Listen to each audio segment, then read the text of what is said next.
The Way to Life. By Elias Moller. Chapter 1. Identity. I said you are God's Jesus. Once, I asked God, why is there so much suffering in this world? Moments, maybe days later, my thoughts were flooded with names of individuals who single-handedly changed the lives of millions and billions of people. Some of these individuals are Nelson Mandela, William Wilberforce, Rosa Parks, and Mother Teresa. These individuals exemplified one person's power to change the world without a sword. None of them were genius or more gifted than most people. They are not known for their gift and talent. Yet, they were able to accomplish great things for humanity.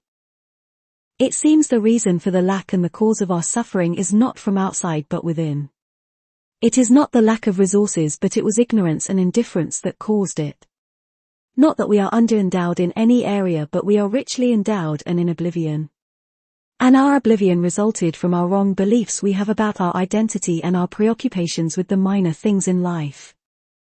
Our knowledge about our identity has much to do with our suffering. It is the people who don't know their divine origin and their worth suffer much. Either abuse, being used by others, or poverty are rooted in not knowing one's identity, worth, and potential. Jesus said, "You are God's," yet people didn't believe it and lived in poverty, sickness, and war. In Africa, people were sitting on gold, throwing diamonds like rocks while living in a hut. In the Middle East, the Arabs were up and down the desert looking for water while trillions of dollars of oil spewed on their feet. In Europe, people were gnashing their teeth in the cold while great mines burnt in the dark. Since the beginning, humanity had all it needed under its feet and on its shoulders, yet people were plagued by hunger and lack of resources. It took centuries to believe in our identity and abilities and take full advantage of these resources. God did not hide his blessings from us. The Bible tells us about the oil under the Middle East sand, Africa's gold, and the constant reminder that wisdom to be esteemed more than the best of gemstones. We are supposed to read the Bible and know our identity and understand our inheritance from God. Yet, we chose the most painful route of trial and error, which led to much suffering in the world. God gave us many gifts and talents that transformed our world. And we used our talents and gifts to create the best things we enjoy. However, God's greatest gift to the world was his only Son. He did not give us more diamonds or another planet but Jesus to tell us who we are, to reveal our worth and potential, to teach, heal and, most importantly, to die for our sins. And the world has become a better place because of Jesus. We learn to go the extra mile to love and save others. If we learned from God, we would have purged the ill that plagues the world's poor long ago. Like God, if we sent teachers and doctors to developing countries to realize their potential and make the most of their resources, we could have gotten a transformed society, for our donated money long ago. There is no greater resource as a human resource, there is no precious thing as humans. Jesus demonstrated this for us on the cross, to show what is our worth. Since we are missing out and suffering much, we need to ask the most fundamental questions before we dare life. This might be hard as we are busy with other things in life. Our mental space and energy are often consumed by the immediate, short, and long-term life plans. What shall I eat for dinner? How can I get this chore done? How do I achieve my goal? What shall I study? What job should I get? How can I overcome that challenge or bad habit? Who should I marry? Or which house shall I buy? You know your questions. We must ask questions that are important to our life. Yet, these become so pressing they cloud the more profound issues of life that influence all these and put our life in perspective. Some of these questions are more significant than others. Yet nothing is as important and essential as the question of our origin and identity. Though the question regarding our identity is paramount, many of us are focused on developing our talent and skills. Talent and gifts. Many of us are working hard at improving our gifts and talents, a good move. A career built on talent and effort is bound to be rewarding financially as the chance of succeeding at it is higher. It is enjoyable to do what we love or are good at, which produces happiness and satisfaction. The highest paid people work with their natural talents. Footballers, artists, designers, inventors, and others can earn significant income. We are happy to pay for mastery though it costs much, for we delight to see craftsmanship or a mastered talent. At such moments both the talented person and the observer or user are at their happiest. Yet, if gifting is not employed for the right purpose, our fulfillment is at risk, even when we become wealthy because of it. We can use our talents to create destructive things. The most talented people have made the most destructive things. Did not Einstein's gave us the nuclear bomb? It is a purposeful life that gives us sustained satisfaction and happiness. It makes life more exciting and adventurous. In some cases, we can feel fulfilled even if we don't feel happy or satisfied. While in prison, Mandela could have felt more fulfilled than the average person for pursuing a worthy cause, though his happiness could have been questioned. That doesn't mean we should ignore happiness, rather we should pursue it. However, we should not spend our lives chasing the mirage of happiness but seek solid satisfaction and fulfillment. Many things can make us happy, but their effects last for minutes and hours. Some things can satisfy us and their effects are felt deeper and last for days and weeks. However, few things fulfill us, their effects stay a lifetime and reward us even at a more deeper level. We can be momentarily happy and yet unfulfilled, our innermost wanting. That is why the rich and famous can be momentarily happy but not satisfied or fulfilled. It is a purposeful and meaningful life that gives us the zest. Purpose. He left his fame in Jerusalem behind and walked about 2 days to return to his hometown. He had another 2 days to walk to his hometown, where he was not accepted. In the middle of his journey, he was thirsty, hungry, and tired. When he came close to Samaria, he sat by a well at the outskirts while his disciples went to the town to buy food. Then came a woman to get water at midday when the sun stones head and no one dares to leave home. Her timing for him was perfect, but her goodwill towards him was questionable. "Give me a drink," he asked her. Since she was a woman and an inferior Samaritan to the Jews, he should not have spoken to her. She told him so. He said, "If you know God's gift and who I am, you would have asked me and given you the living water. The well is deep, and you have no container to get the water. Where do you get the living water? Who do you think you are? Whoever drinks this water will thirst again, but the water I give you will become a fountain of living water to everlasting life. Sir, give me this water so that I won't get thirsty and have to keep coming here to draw water. Go and bring your husband." "I have no husband." "You have had 5 husbands and you are living with a man that is not your husband. I can see you are a prophet." The conversation grew from water to higher questions of life, God, and worship. He said God is to be worshipped from anywhere with knowledge and the Holy Spirit. When the Messiah comes, he will tell us all things. He replied, "I am he." At that moment the disciples returned, and she left her water pot and dashed to the town. Her heart must have run before her. For her forefathers and town had waited for generations to see him appear. Great prophets prophesied his coming for centuries. Now he turned up to a woman of such reputation, unfriendly, a 5-time divorcee and hardly pious. It was considered a privilege for the saintly, godly, and religious to meet the Messiah. She did not give him the water, at first, because she was busy interrogating him for crossing the racial, cultural, gender and religious boundaries to talk to her. By the time she knew it was the creator of the universe she was arguing with, water had become inconsequential. At that moment, she did not want to draw water, nor did he want to drink any. When the disciples came with food and asked him to eat, he was full and satisfied. He answered them, "I have food you do not know of." Yes, fulfilling the purpose of his life was his food and his soul thrived on. His purpose was to heal a broken-hearted woman who had had 5 husbands, and the one she was with was not committed to her. She must have felt ashamed and isolated to come to the well at noon in the heat of it when everyone avoided going out. No wonder she was unfriendly to Jesus. He came to set the captive free of shame, guilt, and addiction.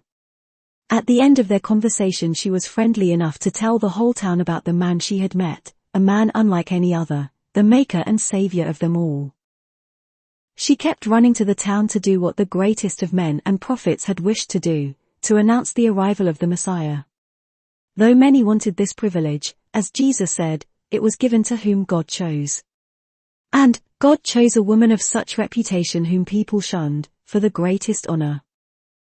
When she went to the town, she asked the people to come and see if the man who told me everything about my life is Jesus Christ the Messiah. She had had no luck with men. She was lucky with this one, the only Son of God, Jesus. Jesus took an eternal selfie with her and rubbed off his glory and fame for thousands of years to come, with billions of likes. She was the only person ever to get a personal audience with Jesus. He walked for 2 days to avoid the fame he had in Jerusalem, so that he could make an infamous woman famous. Jesus stayed for a few days because the people came and compelled him to stay and threw a party in honor of him. They would not have let him leave if they had their way, but he said, "I must preach the good news to other towns also." Jesus did not let fame get in the way of healing a bleeding woman in another town, setting free a madman tormented by demons, and resurrecting a girl lying dead. This is a purposeful life. It seeks beyond one's fame, wants and the love of many. Yet it is still satisfying, effective and has lasting impact on self and others. Jesus got more satisfaction from restoring that woman's faith than from the town's party in honor of him. The party would end, but her life and story has touched many for 2 millennia. Identity. Even if we use our gifts for good purposes without understanding our true identity, we are happy, fulfilled and lost. After all, it is our identity that defines us and gives us a sense of belonging. We feel a sense of alienation and remain unaware of our worth if we do not know where we belong or who we are. Identity comes from knowing our true origin. Our primary identity is not based on our family, race, city or country we came from, but as a human race. Cultural, racial and national boundaries do not isolate us. We are of the same race and affected by what happens to others in far countries, either economically, sociologically or environmentally. We are connected and deal with similar emotional, spiritual, and physical challenges. Some of these challenges can be weightier depending on your location in the world and circumstances. Thus, to understand these issues, we need to understand the world, people, and our origin. This starts by knowing ourselves. Know thyself recommends Shakespeare. If you don't know yourself, you might as well forget everything else. It is a losing battle, life becomes futile. The best personal planning and business strategies are carved out of knowing personal and organizational strengths and weaknesses. Our weaknesses and strengths are the product of our experience and origin. In short, to know yourself, you need to know your origin. That is why the question of our origin is paramount. Where do babies come from? I mean originally. It is $1 trillion and billions of people question considering religion and evolutionary science. Immediate identity and belonging can be found in family, but we are still seeking it in friends, community, nationality, clubs, affiliation, and social groups. We are continually expanding and increasing our membership, validity, and acceptance to a broader context. The popularity of Facebook and all those social media seem to prove so. Could this be a search for more significant and universal belonging and identity? We pain because of what happened to people thousands of miles away, whom we never met, as if we are connected and related somehow. The prominent sociologist Alvin Gouldner said context is everything. Hardly anything makes sense without a context. Lack of context creates confusion. That is why kids are perpetually puzzled. We need to see the big picture if we are to understand our lives. We have to see our home in the context of the city we live in. The wider the context, the clearer the picture. We need to see our city in the context of your nation, our continent, and the world we live in. If you want to have a higher perspective in life, you need to see yourself in the context of the universe. Then you will have meaning and clarity. Without a universal perspective in life, we can easily cause damage to others and the environment. Without knowing our origin, we are like a child who does not know his parents or a king who went to a far country and contracted amnesia. Both can believe anything they are told and assume anything without their original connection, which gives context for their life. They are at the mercy of those who care for them and instruct them, and at risk of losing the most important thing, their identity, their true life. For identity comes from knowing one's origin. The question of our origin or where babies came from is not a hot topic only in the playgrounds but in every field. It has baffled grown-ups and the most learned men for thousands of years. From the epics of thousands years ago to Plato and Aristotle, even recently it has inspired expeditions, research projects, lifetime contemplation, studies, and billions of people's devotion. The search has led seekers in all sorts of places, some looked up, some dug in the soil and others deep in themselves. It is tempting to drop some names when discussing our origin and interest in our identity. Abraham Lincoln, Isaac Newton, and Nelson Mandela are some of the giants of society who have contributed so much for humanity that are affected by the origin of life and their identity. They were greatly influenced by their faith in God. Their experiences and personal conviction transformed their lifestyle, and we reap the fruits of what they believed, preached, and practiced. The quest for our origin gave rise to various schools of thought and religions. It has produced many beliefs and much information, which ironically has become a disadvantage. If we are to seek God our way, it will take a lifetime. With about 3,000 religions in the world, our search for the right one can be overwhelming. Therefore, many are tempted to wear the truth-blaring glass of relativity of truth. All roads lead to the same destination, even worse, indifference. None of these can give us anything concrete to build our life and values on. Like we do with other things, we can, by process of elimination and logical reasoning, narrow the religions down to the right one. We will discuss this in Chapter 8. The most dangerous people are not those who know us but those who don't know our worth. The most despicable atrocities were committed by people who don't know the value of others. Slavery, apartheid, Holocaust, and many mass murders were carried out by people who knew not the worth of others. And these atrocities were stopped by people who know the value of others, though they were not directly related, for we all have the same origin. Knowing one's and others' worth encourages us to care and create a better world for all. We don't value others automatically. We have to be taught by our parents, teachers, and society. For thousands of years, religion has played a big role in teaching us the value of self and others. Recently, evolution is asserting a theory on our origin and identity. Thus, we need to test if evolution's claims are true and see the fruits of the belief system we are to hold because of it. The good and the bad in our life are made of the belief systems we adopt. It is not wise to accept a claim passively without assessing its credibility, especially regarding our origin, for it affects every part of our life. It affects our belief system, values, and what matters to us. Our belief, either in evolution or God, makes a great difference on how we see and what we aspire for each other. If we have a divine origin, we owe to each other to treat as someone with a divine origin.